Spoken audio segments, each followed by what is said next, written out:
Let's talk about what the big players are actually calling for, the 2026 forecasts and CMHC's projections out to 2030 and beyond for prices, rents, and housing supply.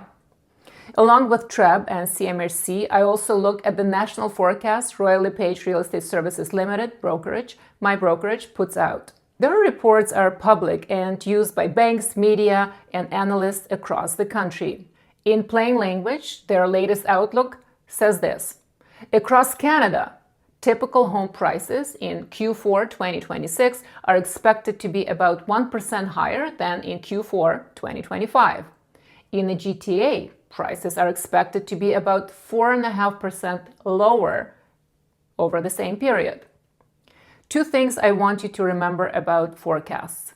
First, these are big regional averages. They blend condos, towns, semis, and detached homes across dozens of different micro-markets and price points. Some pockets will hold value better. Some condo buildings or streets will soften more. This does not tell you what will happen to one specific home you are looking at. Second, a forecast is just that, a forecast.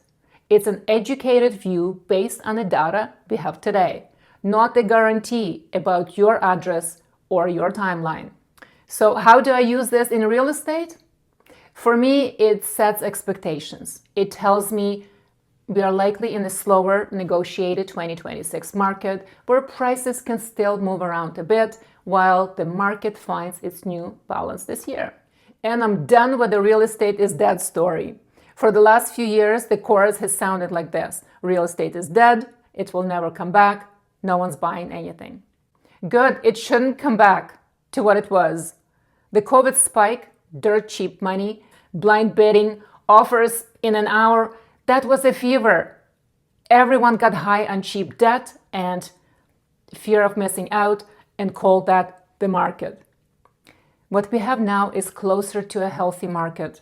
Normal listing times, conditions on offers, buyers who have time to think, prices that are actually negotiated. We could spend hours talking about wars, trade deals, AI, oil prices, and recession odds. None of that is trivial, but none of it decides for you whether this is the right time for you to move. Real estate doesn't live in a bubble, but it also doesn't pause until the world comes down. People still get born, families expand, people separate, jobs change, people relocate and retire. They still need somewhere to live.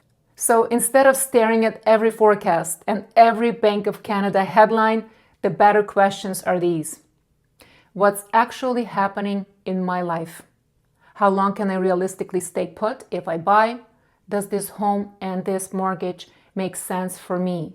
Not for a headline. The forecasts are background. They tell you roughly what kind of market you're walking into. The real work here is connecting that to your actual life.